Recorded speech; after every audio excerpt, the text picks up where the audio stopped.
It is said in baseball that umpires are doing a good job if you don't notice them. And in these playoffs now underway, they are being noticed a lot. A number of calls were missed in last night's Yankees-Angels game, and that has some fans making their own call for instant replay. Here's Ron Claiborne. It happened not once, not twice, but 3 times in one game. In all 3 instances, as they say in baseball, the umpires blew it. There were 3 pretty egregious calls that were caught on instant replay. First, the second base umpire called Yankees runner Nick Swisher safe at second. Slow motion replay showed he was tagged out. Then Swisher, now on third base, was called out for leaving the base too soon.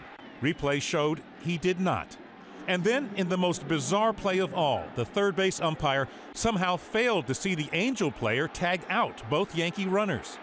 After the game, veteran umpire Tim McClellan admitted he botched the calls at third.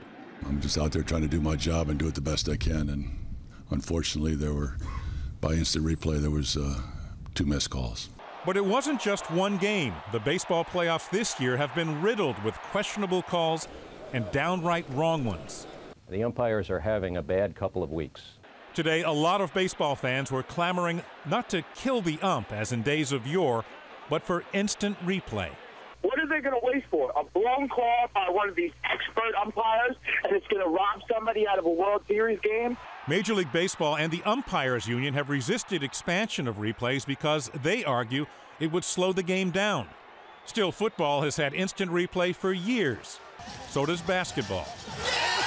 In one sense, umpires have become victims of technology. Calls have been missed in huge games in the history of baseball. We just didn't know they were missed because we didn't have replay. A growing number of irate fans want the umpires to keep calling them as they see them.